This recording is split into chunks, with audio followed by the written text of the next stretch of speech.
आइए सबसे पहले हेडलाइंस को देखते हैं। झारखंड में यूनानी मेडिकल कॉलेज खुलने की उम्मीद, दिसंबर से शुरू हो सकता है अस्पताल।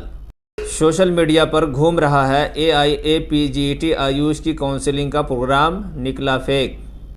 ESIS में भी बहाल हो रहे हैं यूनानी मेडिकल ऑफिसर। BTSC से अब बहाल होंगे ग्रेजुएट ऑफिसर। 3 महीने में बनेंगे डॉक्टर, रहें सावधान, सोच समझकर लें एडमिशन। अस्सलामु अलैकुम नाजरीन, आप देख रहे हैं यूनी प्रेस यूनानी न्यूज़ पोर्टल। मैं डॉक्टर मोहम्मद जाहिद इकबाल आप लोगों के सामने यूनानी से मुताल्लिक़ ख़बरों को लेकर फिर से हाज़िर हुआ हूँ। झारखंड में यूनानी मेडिसिन की पढ़ाई के लिए अब तक कोई सरकारी या प्राइवेट कॉलेज नहीं है। हालांकि 2007 के आसपास सरकार ने गिरिडीह ज़िला में सरकारी यूनानी मेडिकल कॉलेज खोलने के लिए कदम उठाया था।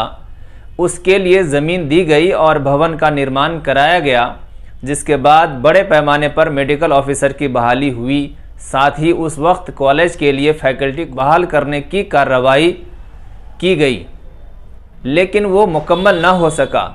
कॉलेज की बिल्डिंग बनने के बाद भी कॉलेज न खुला और न ही अस्पताल को काम में लाया जा सका। कुछ लोग जिनकी कोशिश से कॉलेज का भवन ज़मीन पर आया, वो आज भी उसकी शर्मिंदगी ताबीर करने की कोशिश में लगे हैं। जनाब चांद रशीद खान ने यूनी प्रेस को बताया कि गिरिडीह ज़िला का यूनानी मेडिकल कॉलेज खोलने की जिद्दोजहद में एक बड़ी कामयाबी मिली है। हो सकता है कि दिसंबर के आखिर हफ्ते तक अस्पताल को शुरू कर दिया जाए। उसके लिए सरकार ने निरीक्षण का काम शुरू कर दिया है। झारखंड के आयुष मेडिकल ऑफिसर डॉक्टर गुलाम मुस्तफ़ा अंसारी ने एक न्यूज़ को देते इंटरव्यू में कहा कि सरकार ने इस अस्पताल को जल्द खोलने का फैसला किया है और उस वक्त अस्पताल को शुरू करने में जो रिक्वायरमेंट है उसको समझने और पूरा करने के लिए सरकार तत्पर है। यूनानी तिब के लिए ये एक अच्छी खबर है कि पिछले हफ्ता 11 दिसंबर को देश के माननीय प्रधानमंत्री जी ने नेशनल इंस्टीट्यूट ऑफ यूनानी मेडिसिन गाज़ियाबाद का उद्घाटन किया है और दूसरी तरफ झारखंड में भी यूनानी तिब के लिए कॉलेज खोलने का प्रयास चल रहा है। AIAPGET आयुष की काउंसलिंग का डेट अलग अलग व्हाट्सएप ग्रुप में फॉरवर्ड की जा रही है।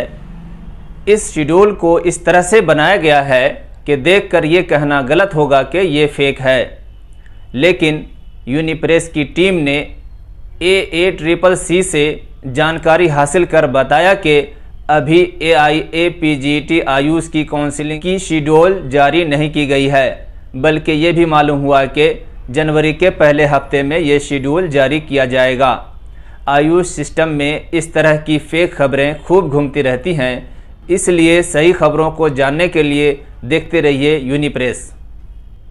Employ state insurance society hospital, जो ESIS के नाम से प्राइवेट कंपनीज के एम्प्लॉय के लिए हर स्टेट में हॉस्पिटल चलाती है, इस हॉस्पिटल में सिर्फ MBBS ही अपॉइंट हुआ करते थे, लेकिन महाराष्ट्र में ESIS हॉस्पिटल में आयुर्वेदा, यूनानी और होम्योपैथी के डॉक्टरों को भी जगह मिलने लगी है। डॉक्टर जुबैर शेख ने सोशल मीडिया पर खबर पब्लिश करते हुए लिखा है कि IPMA IMPA, जो कि महाराष्ट्र में यूनानी डॉक्टरों की एक तंजीम है, जिनकी कोशिशों की बदौलत ESIS में यूनानी डॉक्टरों की बहाली मेडिकल ऑफिसर के पोस्ट पर हो रही है। महाराष्ट्र में डॉक्टर जुबैर और डॉक्टर सलीम खान साहब ने पब्लिक हेल्थ डिपार्टमेंट के सेक्रेटरी डॉक्टर नीलिमा क्रिकेटा से मुलाकात करके अपनी बात रखी और आखिरकार मसले का हल निकल आया। जल्द ही 30 सीटों पर यूनानी मेडिकल ऑफिसर को बहाल किया जाना है।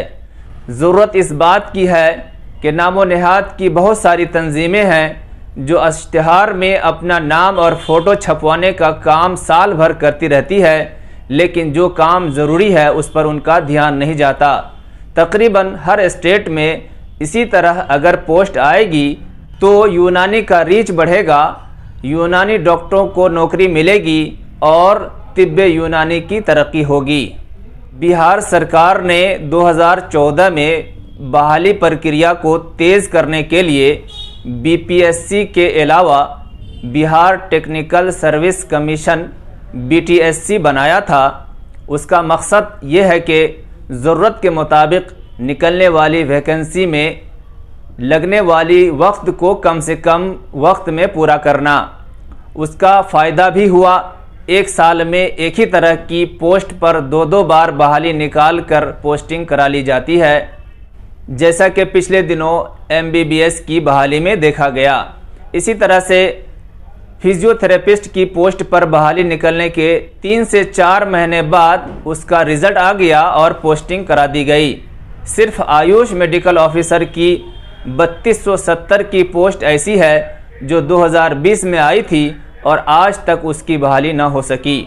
बिहार सरकार ने 16 दिसंबर को बीटीएससी के रेगुलेशन में मामूली संशोधन कर दिया है। अब यहाँ से स्वास्थ्य विभाग के अंतर्गत स्वास्थ्य सेवा और स्वास्थ्य शिक्षा सेवा में स्पेशलिस्ट मेडिकल ऑफिसर की बहाली की जा सकेगी।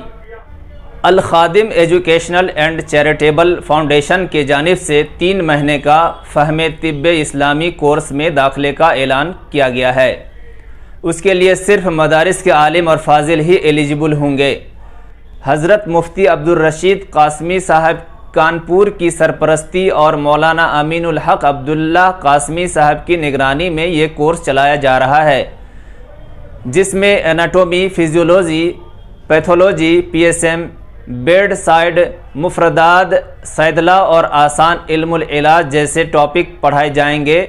उसके लिए 100 रुपये फ़ीस लिया जाएगा और क्लास जूम पर होगा।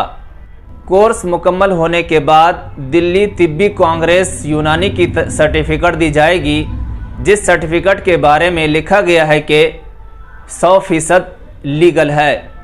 हालांकि एक मेडिकल ग्रेजुएट के नाते मैं कह सकता हूं कि 5.5 साल का मेडिकल कोर्स किसी को 3 महीने में नहीं कराया जा सकता और सरकार इस तरह सर्टिफिकेट से इलाज करने वालों पर कार्रवाई कर सकती है।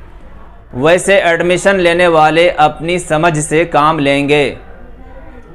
इसी तरह की खबरों को देखने के लिए वीडियो को लाइक कीजिए, सब्सक्राइब कीजिए और ज़्यादा से ज़्यादा लोगों को शेयर कीजिए। धन्यवाद।